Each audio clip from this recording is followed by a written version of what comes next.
Hey, Bayek, it's me, Ian. And in today's video, we're going to look at this. Yes, I'm excited, absolutely adore this film. It's Flatliners from 1990. And to be honest, I just can't say enough good things about this. Now, I know it was released a few months ago, and looking round at the time, a lot of reviews almost seemed very lukewarm about it. There wasn't really that much excitement, to be honest. It was a very sort of flat review, oh, it's okay kind of thing. But I'll tell you what, it deserves a lot, this film. It's got a lot of good personal feelings from me, and I just absolutely love it. I'll get into it, actually. It's interesting that Rotten Tomatoes, for instance, has it down at 51%.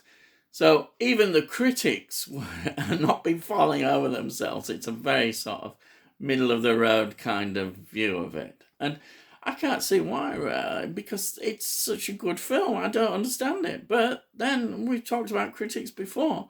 It's 114 minutes long, so I suppose one of the excuses was it's a bit slow and all that kind of stuff that they go into. It's confusing. No, it's not confusing. Pay attention. Enjoy the film, but really, some people, what do they want? Oh, it's not got loads of killings and slashing. Oh dear. No, it's a really intelligent, wonderful film. There's room for in this kind of genre that we're in, horror. If you want to put it in horror, there's room for all kinds, and I enjoy every one. And this is another kind. You could put this under psychological stroke supernatural horror. It's a wonderful film. It is absolutely wonderful. It really is. And I think the public agreed as well. It cost quite a big budget in 1990, £26 million, and it made $61.5. I said £1 million. I'm always talking about pounds, but it's dollars within this case. And the other thing is, it's directed by Joel Schumacher. What a great director. Everybody's been going on about how wonderful The Lost Boys is, quite rightly. And Lost Boys also was directed by Joel Schumacher, along with, I think, an absolute classic, Falling Down, which a lot of people talk about. Was directed by him. Batman Forever as well, yeah. So, I mean, he's a great director, and it shows as well in the skill, the way it brings over so wonderfully this film. But let's just talk about the cast as well. I mean, what an outstanding cast. A young cast at the time, and now we look at them and think, crikey. Of course, it's edited by the wonderful Kiefer Sutherland. I love his dad, and I love him as well. He's a great actor. I've got so much time for him as a performer. I can watch him. Even when he's not done as good stuff, I still like him. To me, he's always done good stuff. He's like Donald, his dad. I love Donald Sutherland as well. Who can not love them both? Fantastic people.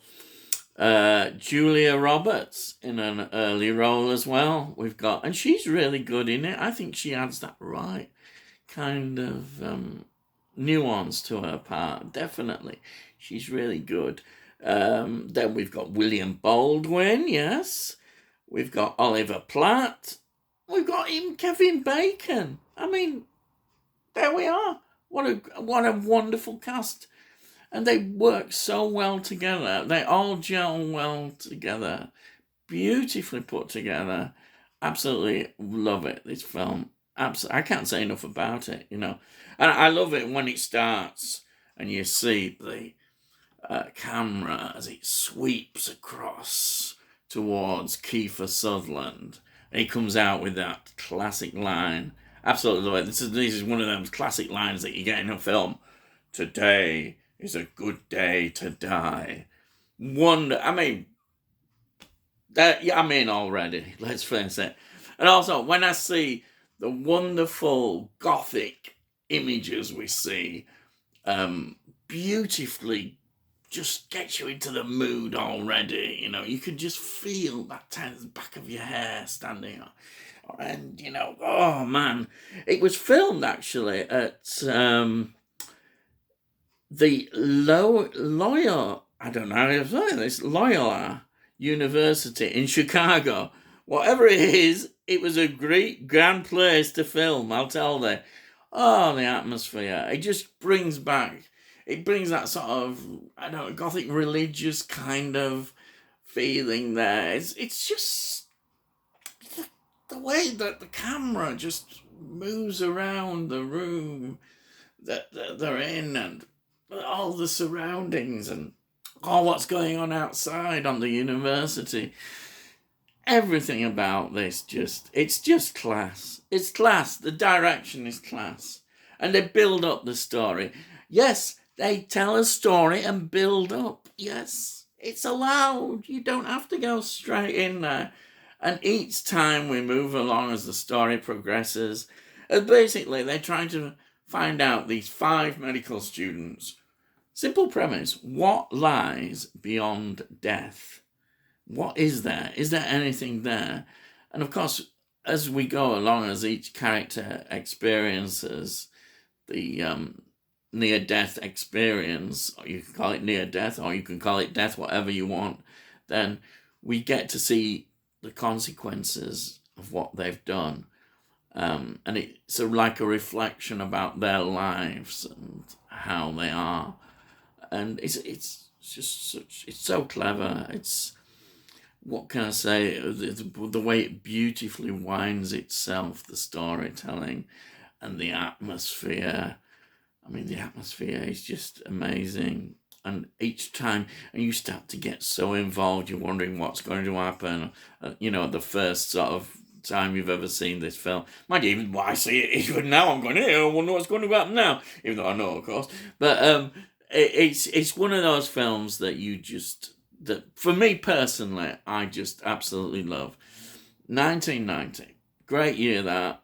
My son was born in 1990.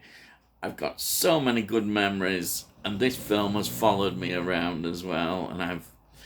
And here I am with it now, in a 4K Arrow release, and there it is. I mean, it's just an amazing film. I can't understand, as I say, why it doesn't get a lot more praise. I think there are certain reasons, but I tend to overlook. If I have a passion for a film, this is always definitely one of my passions, of a film that I would have in with me, that I want, and I've got to have it in my collection, definitely. And this release is a great release as well. I just think that when we actually reflect back, films really can grow with us. And this film has grown with me. And as I get older, I think it kind of grows. And I can see so much about what this film is looking at, how youth is looking ahead, how youth has that sort of wonderful feeling about life. It's like being on the frontier of it. You've got all this life, you hope, lying in front of you. And even though they're looking at death, that has from a very youthful viewpoint about death. And it's an amazing insight. Even then, they're seeing it different from perhaps as you get older, you see death. And I really like that about this film, because there's that excitement. I was the same at that age. I was interested as well in these kind of things. And you have a different view, but it's a very fresh, exciting view about it. And I'm not saying that it isn't now, but it's different, I think, when you're younger. And it reflects well in this film, the way they all develop throughout the film, and as we see the characters, about what it really means each individually to them. What can I say about that? I could go on and on, but I'm not going to go on too much. You could just see my enthusiasm. I totally, completely recommend this film. Just a quick look at the 4K disc here. There's this new artwork slipcover, and on here I've switched it around to the brilliant. I absolutely love this original poster. It's totally, look at that poster, absolutely fantastic. And I say the 4K picture looks wonderful. And there's so many great extras on here. You get all the interviews, you get documentaries, you get looking at life, you get looking at the actual production, and you get everything that you want to know about this kind of film, and the philosophical sides to it, and life and death, and everything that you want to know is here. And this is a really good package. Totally recommend it. When you actually look at it as well, you don't always get this, but because it's a newer release, you get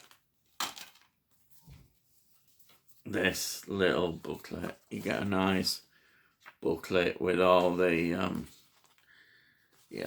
things from the film, the cast. Wonderful, absolute. I mean, I'm just over the moon with this.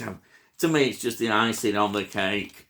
It really is. It's such a great film that you feel like, I'm sort of feel like going around converting. I sound like some nuisance character. Say, come on, you've got to watch this. You must watch it.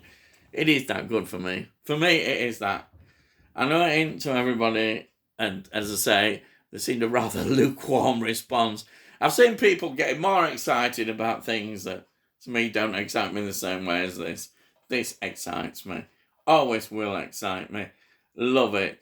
Get it if you haven't got it. Hey, Bayek. I sound like a salesman. Hey. Anyhow, here it is. Flatliners from 1990. Great film. There you are. And that's it. That's my review. I've not gone on too long. I could have gone on and on and on, but I'm not. I thought, well, I'll give it a bit more, punch straight in and straight out. So, anyhow, subscribe. Yes, subscribe. Find out about what's going on here, and I'll let you know. Well, I don't let you know, but some dude or somebody lets you know. And then, if you like it, please like it. And it costs no. I say that every time, and it costs no. So do it. Yeah, right. And that's it. So all I've got to say is, hey, I'll see thee, and I'll see thee again.